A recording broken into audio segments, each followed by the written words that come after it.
ఇవాళ నిజంగా కూడా చెప్తున్నాను నేను కొంత బాధతో కొంత మరి అసంతృప్తితో కూడా చెప్తా ఉన్నా ఈ మాట.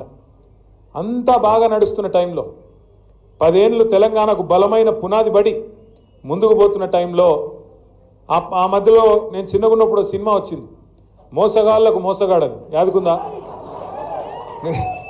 ఎందుకంటున్నా అంటే నేను అనుకున్న చూసి రేవంత్ రెడ్డి స్వయంగా చెప్తున్నాడు కదా, ప్రజలు మోసం చేయాలనే కోరుకుంటారు, మోసపోవాలనే కోరుకుంటారు, మోసగాళ్ళనే నమ్ముతారు అని రేవంత్ రెడ్డి స్వయంగా చెప్తున్నాడు కదా, నమ్మరేమో అనుకున్నా. కాంగ్రెస్ పార్టీకి 55 ఏళ్ళు అవకాశం ఇచ్చినా కనీసం మంచినీళ్ళు ఇవ్వలేదు, కనీసం కడుపు నిండా బువ్వ పెట్టలేదు. అట్లాంటి దిక్కుమాలిన పార్టీని ఎవరన్నా నమ్ముతారా అనుకున్నా. కానీ మనోళ్ళు ఏ కారణం చేతనో కానీ, అంటే మీరు గద్వాలోళ్ళు కాదు, పాలమూరులో మిగతా నియోజకవర్గాల్లో మాత్రం నమ్మినరు, నమ్మి బొక్కబొరలో పడ్డారు. ఈరోజు బాధపడుతున్నారు. ఇవాళ ఒక దగ్గర కాదు, ఎక్కడ పోయినా చెప్తున్నారు, ఎక్కడ పోయినా ఆపి పట్టి మరీ అడుగుతున్నారు, అన్నా ఎన్ని రోజులు చూడాలన్నా ఈ దరిద్రాన్ని, ఏదన్నా చూడరాదా ఉపాయం అంటున్నారు. ఇది వాస్తవం నేను చెప్పేది, మీ దగ్గర కూడా అంటూ ఉంటారు. నేను ఈ కాలం ఇక్కడికి వచ్చే ముందు మన మహమూద్ అలీ సాబు మన మాజీ మంత్రి ఆరోగ్యం బాగలేదు హాస్పిటల్లో ఉన్నాడు అంటే పోయి నాంపల్లిలో ఒక హాస్పిటల్ ఉంటే పోయి హాస్పిటల్లో నేను పలకరించి కిందికి వస్తున్నా. ఒక ముస్లిం లేడీ, ఒక పెద్ద మనిషి వచ్చి నా చేయి పట్టుకుంది, బిడ్డ ఆగాగు అంటే ఏందమ్మా అంటే మందిలో వచ్చింది అడ్డం పడ్డది, ఆగు నువ్వు అక్కడ ఆగు అనే.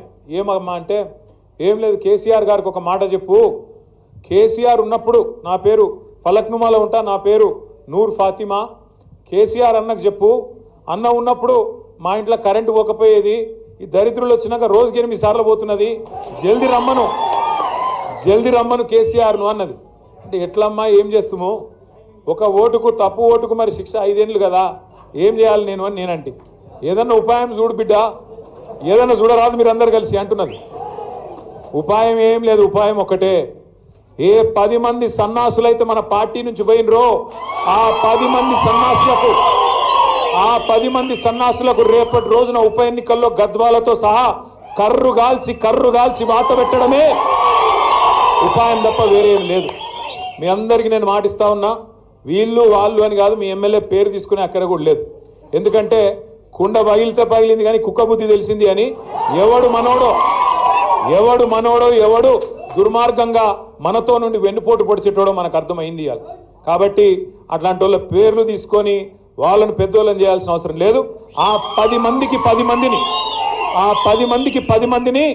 మీరు గట్టిగా అనుకుంటే గద్వాలలో పండబెట్టి తొక్కే శక్తి మీకుందని మాట నేనేదో ఆవేశంతో నీ మాట చెప్తలేను, బాధతోనే చెప్తా ఉన్నా. ఇన్ని చేసిన తర్వాత గద్వాలకి ఇప్పుడే పెద్దలు చెప్తున్నారు, గద్వాలకి ఏమేం చేసినారో కేసీఆర్. 1-2 ఆంజనేయ గౌడ్ చెప్తుంటే వింటా ఉన్నా నేను. ఒక మెడికల్ కాలేజ్, డిగ్రీ కాలేజ్ కావాలంటే, జూనియర్ కాలేజ్ కావాలంటే గతంలో గద్వాల తాలూకాలో పిల్లలు రోడ్డు ఎక్కంది, ధర్నా చేయండి, పట్టించుకునే నాదుడు లేదు. అట్లాంటిది మీరు అడగకుండానే, మీరెవ్వరూ అడగలేదు, దండం పెట్టలేదు, దరఖాస్తు చేయలేదు, మీ ఎమ్మెల్యే అడగలేదు, ఎవరు అడగలేదు. కేసీఆర్ గారే ఆలోచించి అయితే రాయచూరుకో లేదా కర్నూలుకో పోయే దుస్థితి మా నడిగడ్డ బిడ్డకి ఎందుకు ఉండాలని చెప్పి 600 పడకల ప్రభుత్వ ఆసుపత్రిని గద్వాలలో పెట్టింది కేసీఆర్ కాదా? గద్వాలను జిల్లా కేంద్రం చేసి మీరు మహబూబ్నగర్కు పోయే అవస్థ తప్పించి ఓ కలెక్టర్ను కలవాలనంటే, ఓ జిల్లా అధికారిని కలవాలనంటే 100 కిలోమీటర్ల అవతల మహబూబ్నగర్కు పోయేదేంది? మీ కాడికే ఒక ఐఏఎస్ అధికారిని, ఐపీఎస్ అధికారిని తీసుకొచ్చి జిల్లా అధికారులను మీ నడిగడ్డలో, మీ గద్వాలలో కూర్చోబెట్టింది కేసీఆర్ కాదా? ఎన్ని మారినాయి నాకు గుర్తుంది. సరిగ్గా 4-4.5 ఏళ్ల కిందట అనుకుంటా, ఒకరోజు గద్వాలలో, ఆ రోజు మేమందరం వచ్చినాం మంత్రులుగా, ఏదో అధికారిక కార్యక్రమానికి పోతుంటే తొవ్వలో ఒక పత్తి చేను కనబడ్డది. వ్యవసాయ మంత్రిగా ఆనాడు పెద్దలు, ఎక్కడ ఈ మండలం అది,